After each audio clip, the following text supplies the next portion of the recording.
वाली वाहिद वहदहु राज़िक रब रही सो सारा सचो बणी चई नहीं बची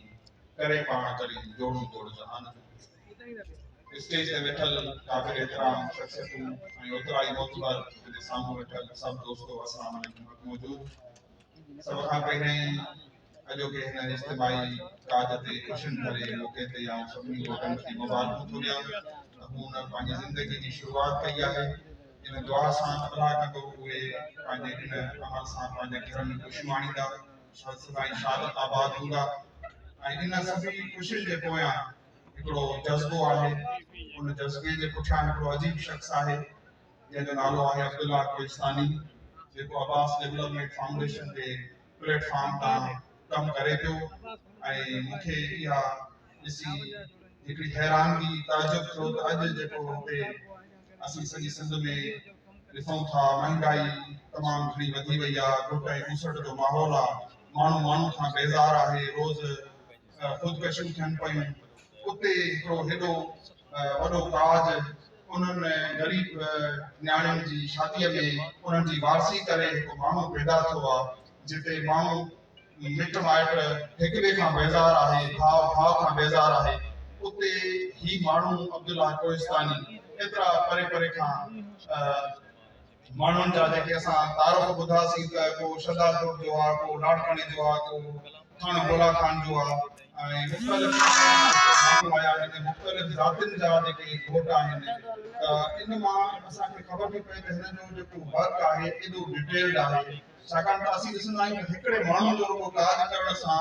केतिरा माण्हू इन्वॉल्व हूंदा आहिनि ऐं थकिजी पवंदा आहिनि ॿ महीननि जूं हुन जूं तयारियूं हलंदियूं आहिनि ऐं ही शख़्स हिन जो पेपर वर्क केतिरो आहे केतिरनि घोटनि खे संभालणु उन्हनि जो नंबर वाइज़ उन जो अरेंजमेंट करणु उन्हनि जे काज जो बंदोबस्तु करण जे लाइ आउं सम्झां थो ही इश्क आशिक़ ई माण्हू को कमु करे सघो थो कोई ॿिए माण्हू जी जाइ नाहे अब्दुल्ला कोहिस्तानी हिकिड़ो अहिड़ो जहिड़ो जाॻंदो किरदारु आहे जेको असां मिसाल तौर ते असां पेश करे सघूं था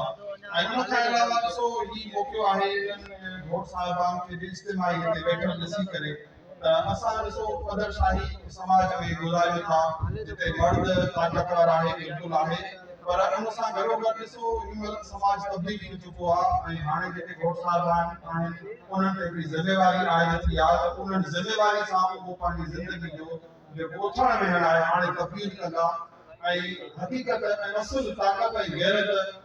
औरत खे दॿाइण में उन्हनि खे मारण में उन्हनि खां हेठा करण में न आहे पर उनखे पाण सां गॾोगॾु शाना बशाना करे हलण में आहे मूंखे उमेद आहे त ही कंहिं शान मान सां असां काज हिते अब्दुल्ला कोहिस्तानी साहिब हिते रचायो आहे त तव्हां बि इन्हनि शयुनि जो ख़्यालु कंदव ऐं तव्हांखे बि वापसि वञी करे इन्हनि शयुनि जो ख़्यालु करणो आहे त तव्हांजी जेकी इज़्तिमा जी ज़िंदगी आहे उहा शान मान सां इज़त सां पंहिंजे पंहिंजे जेके घरवारियूं आहिनि उन्हनि सां तव्हांजो रवैयो बहितर हुजणु घुरिजे छाकाणि त ख़ासि तौर ते अॻे त वॾड़ा हूंदा हुआ औकातूं हूंदियूं सोबत में ॿारनि जी झड़प थींदी हुई हाणे उनखे दौरु अचे रिप्लेस थियो आहे मीडिया जो दौरु आहे ऐं व्हाट्सएप फेसबुक ऐं इन्हनि जो दौरु आहे पर असां सम्झूं था त इहा शइ बि ज़रूरी आहे अहिड़नि इज्तिमाउनि में असां पंहिंजे नौजवाननि खे इहा हिदायत कयूं त जीअं उन्हनि पंहिंजी ज़िंदगी जे जेको आहे उहो कारगर ज़िंदगी गुज़ारनि अब्दुल्ला कोहिस्तानी या अब्बास डेवलपमेंट फाउंडेशन जे पुठियां मूंखे हिकिड़ी अजीब हिकिड़ी इश्क जी रौनक नज़र आई असांखे हिकिड़ो शख़्स घुराए थो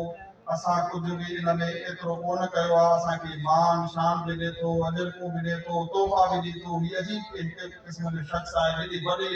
पंडाल में हेॾे वॾे हाल में दावत करे थो मानी अरेंज करे थो ऐं बाक़ाइदे दिलि जे हुज़ूर सां हिक पेर ते बीठो आहे महिमाननि वांगुरु वर्करनि वांगुरु पाण वेहे कोन थो अहिड़े शख़्स जे लाइ आउं सम्झां थो मूं वटि लफ़्ज़ कोन्हनि के तव्हां हुनखे कहिड़े शान मान सां उनजो आउं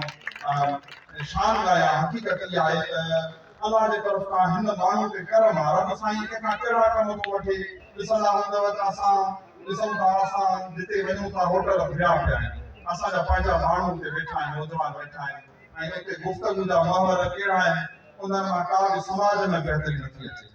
सिंध ग्रेजुएट्स एसोसिएशन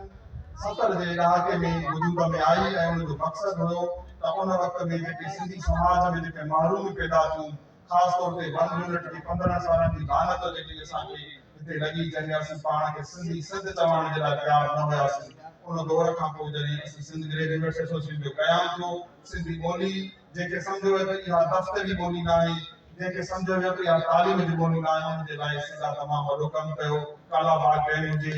ऐं उन खां अलावा कोटा सिस्टम हुजे, उन दौर में हुन बाक़ाइदे पेपर वर्क करे उन वक़्त जे ॾेवाननि ताईं उहो पहुचायो त बाबा सिंधी पढ़िया लिखिया नौजवान सिंध जे कुंड कुर्स में न सॼी दुनिया में वेठा आहिनि ऐं 72 खां वठी असांजो बि सिलसिलो हलंदड़ आहे।